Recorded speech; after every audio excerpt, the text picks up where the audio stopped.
Sehingga bagi teman-teman, saham ini sebaiknya kita tunggu dulu sampai dia menembus MA 200-nya kembali.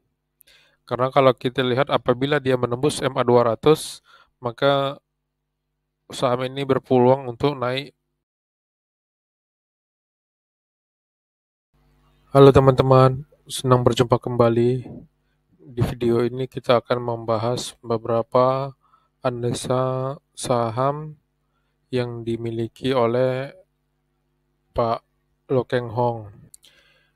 Apakah di saat IHSG sedang mengalami penurunan, saham-saham Pak Lo Keng Hong ini mampu bertahan di supportnya dan mengalami kenaikan?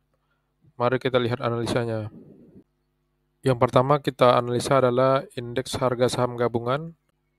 IHSG di hari Jumat kemarin ditutup di harga 6.641, berada di zona hijau, akan tapi masih dalam fase downtrend. Dari sisi volume masih terlihat menurun ya, di bawah rata-rata 20 harinya.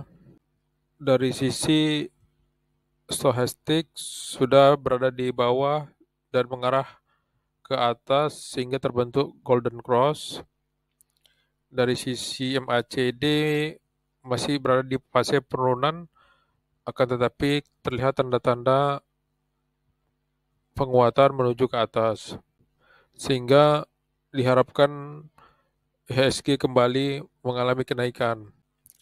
Dari sisi bandar asing terlihat sejak November IHSG terus dijual oleh asing.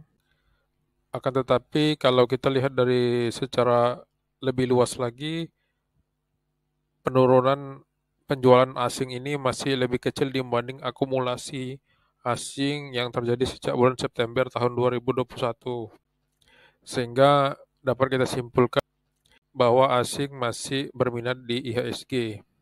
Saham pertama yang dianalisa yang dimiliki oleh Bapak Lo Keng Hong adalah BMTR. Saham ini ditutup di zona hijau, terlihat masih dalam fase sideways-nya. Dari sisi volume masih di bawah rata-rata harian 20-nya. Dari sisi stochastik telah mengarah ke atas, sedangkan dari sisi MACD masih dalam fase sideways. Saham ini masih dalam keadaan downtrend karena masih berada di MA 200 dan MA 20-nya.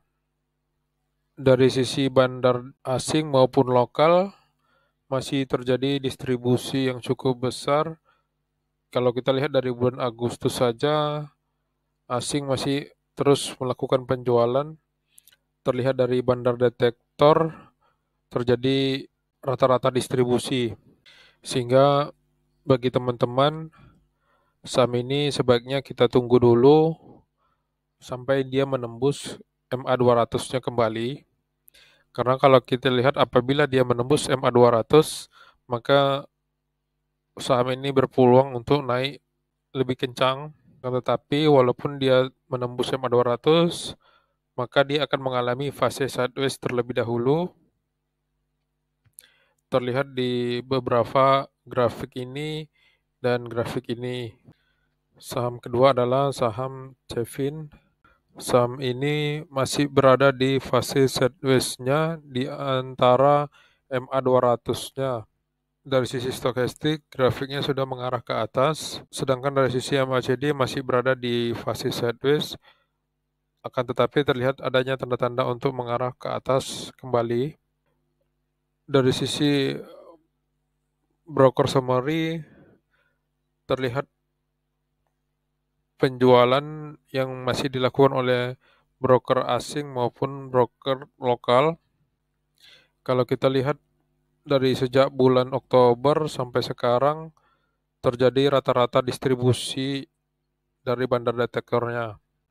Sehingga bagi teman-teman, sebaiknya kita pantau saham ini untuk dia tembus kembali ke MA 200.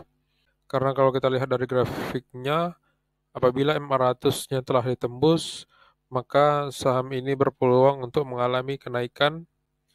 Saham ketiga adalah saham DILD. Saham ini ditutup di zona hijau, sempat menyentuh support terdekatnya dan berhasil tutup di atasnya. Saham ini juga berada dalam fase penurunan. Kalau dilihat dari volume masih di bawah rata-rata hariannya. Sisi stochastik berada di bawah dan dari sisi MACD masih berada dalam kondisi penurunan.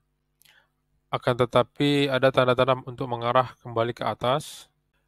Dari sisi broker summary, baik bandar lokal maupun bandar asing masih melakukan penjualan di saham ini.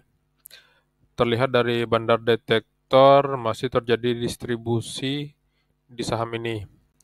Sehingga bagi teman-teman diharapkan untuk menunggu saham ini tembus kembali resistennya di MA200. Kalau kita lihat apabila dia menembus resisten maka saham ini berpeluang untuk mengalami kenaikan. Saham yang keempat adalah saham GJTL. Saham GJTL ditutup sama di hari sebelumnya. Saham ini masih mengalami fase sideways. Kalau kita lihat dari garis besar, saham ini masih dalam keadaan downtrend. Dari sisi volume juga mengalami penurunan. Dari sisi stochastik juga masih menurun.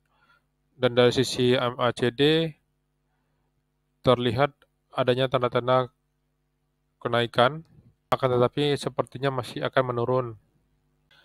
Dari sisi broker summary masih terlihat penjualan yang dilakukan oleh broker asing maupun lokal. Kalau kita lihat dari bulan Agustus terjadi distribusi dari bandar detektornya, sehingga bagi teman-teman sebaiknya saham ini kita wait and see saja terlebih dahulu apabila dia belum bisa menembus resisten MA200-nya. Karena di saham-saham yang downtrend ini sangat riskan dia untuk melakukan penurunan kembali. Kita menunggu sampai saham ini betul-betul menembus MA200-nya.